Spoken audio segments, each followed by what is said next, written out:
જી sir, જી sir. Sir, મહિલાનું અપહરણ પોલીસે છુટકારો પામ્યો, મોટી સફળતા મળી. કઈ રીતે શું તપાસમાં સામે આવ્યું? ગઈ તારીખ 27/5/2026ના રોજ અમદાવાદ શહેરના સાબરમતી પોલીસ સ્ટેશન વિસ્તારમાં એક મહિલાની અપહરણની ઘટના બનેલ, જે અનુસંધાને નેત્રમ દ્વારા સફેદ કલરની થારમાં મહિલાની અપહરણની ઘટના આરોપીઓએ અંજામ આપેલ હોવાની માહિતી મળેલી. ગુજરાત પોલીસ આ સંદર્ભે તમામ દિશામાં કાર્યરત હતી. આ દરમિયાન સુરત શહેરના ઉત્તરાણ પોલીસ સ્ટેશન ખાતે સફેદ ગાડી જે થાર છે તે જોવા મળેલ હોવાની હ્યુમન ઇન્ટેલિજન્સના આધારે માહિતી મળતા ઉત્તરાણ પોલીસ દ્વારા સ્થળ પર પહોંચી ભોગ બનનાર મહિલા અને તેની સાથે 2 આરોપીની ધરપકડ કરેલ છે.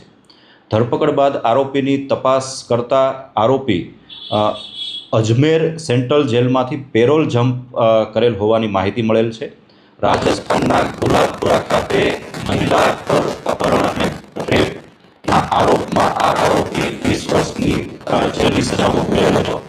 2024માં આરોપીને તેના પિતાના મૃત્યુ અનુસંધાને પેરોલ પર છોડવામાં આવ્યો અને ત્યારથી 2024થી પેરોલ જમ્પ કરી નાસ્તો કરતો હતો.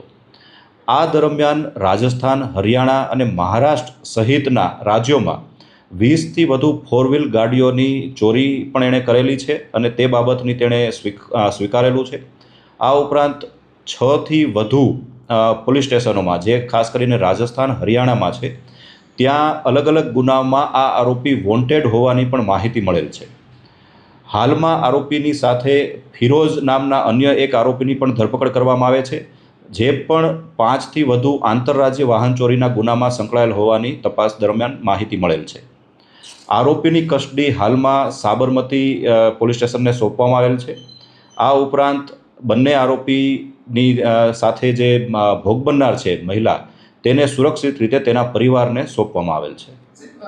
આરોપી દ્વારા એટલે કે જે છે તેને અપહરણ કરવા માટેનું મુખ્ય કારણ શું સામે આવ્યું છે તપાસમાં? શા માટે? આરોપી રાજસ્થાનની એક મહિલા સાથે જૂના સંબંધો, પોતાને પસંદ હોવાનું માની અને એ મહિલાનું અપહરણ કરેલું. તેના અનુસંધાને દાખલ થયેલ ફરિયાદ અને આરોપી પકડાતા તેને 20 વર્ષની જેલની સજા થયેલ. આ જ મહિલા નો લગ્ન તેના પરિવાર દ્વારા કરાવતા આરોપી પેરોલ જમ્પ કરી ફરીથી આ જ મહિલાને ધાકધમકી અને તેના પરિવારને ધમકી આપી અને જે ભોગ બનનાર મહિલા છે તેનું ફરીથી અપહરણ કરી અને ભાગી ગયેલ. પોલીસે સાહેબ ગણતરીના સમયમાં આપવાનું ટ્રેક કરી રહ્યા, કઈ રીતે પકડી પાડ્યું? કેટલી મોટી સફળતા કહેવાય? આ ખૂબ મોટી સફળતા કહેવાય અને ગુજરાત પોલીસની એક જે સારી કામગીરી છે તેમાં નેત્રમનો ઉપયોગ અને પોલીસની સતર્કતાનો આ એક ઉત્તમ દાખલો કહી શકાય. 27 મેના રોજ આરોપી દ્વારા અપહરણ કરવામાં આવેલું. ત્યારબાદ આરોપી મહારાષ્ટ્ર ખાતે ભાગી ગયેલ હોવાની માહિતી મળેલી અને 27 તારીખ બાદ 3જી તારીખે આરોપી પરત ગુજરાતમાં આવેલો અને ગુજરાતમાં આવતાની સાથે 1 જ કલાકમાં, એટલે કે વરાછા ખાતેના વિસ્તારમાં ખાણીપીણી માટે એ રોકાયેલ અને આ જ સમય દરમિયાન પોલીસે આરોપીને દબોચી લીધેલ અને તેની સાથે ભોગ બનનાર મહિલાને પણ સુરક્ષિત રીતે છોડાવી અને તેને પરિવારને સોંપેલ છે.